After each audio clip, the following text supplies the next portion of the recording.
So in the industry press at the moment, we're seeing the growth of the term DPRM, specifically around data-centric protection and risk mitigation, similar to what we saw in the early days of SASE. And it's probably a good idea to go through what Certes is doing in the DPRM space. Well, Certes has always been a company that's focused on data protection. So we're really pleased to see that it's becoming widely recognised and that we've pioneered this term DPRM, data protection and risk mitigation. You know, we fully expect DPRM to be become a leading industry term.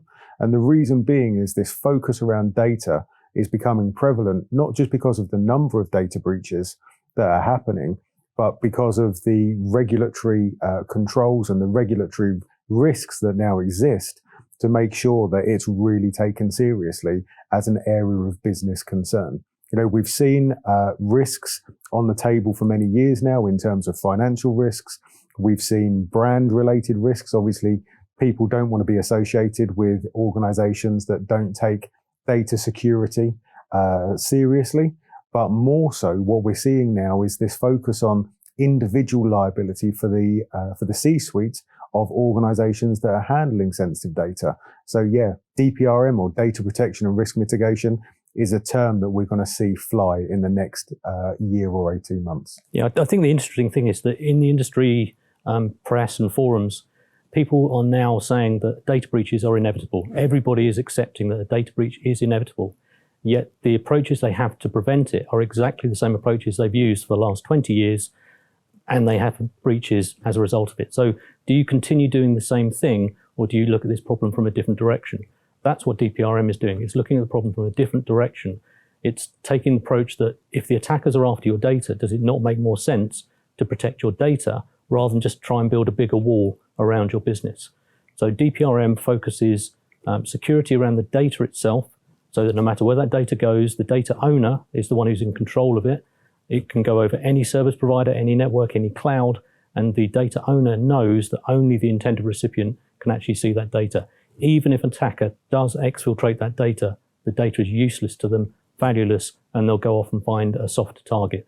So I think that whole approach of DPRM being a data-centric approach to what has traditionally been an infrastructure security play is the interesting area that we're starting to see real traction in.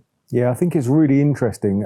Over the last, I'd say, 2 to 3 years, we've seen SD-WAN move into SASE, the Secure Access Service Edge, and also incorporating the ideas around SSE. And that has all been around infrastructure and infrastructure-based security, and is absolutely a necessary function within organizations handling sensitive data.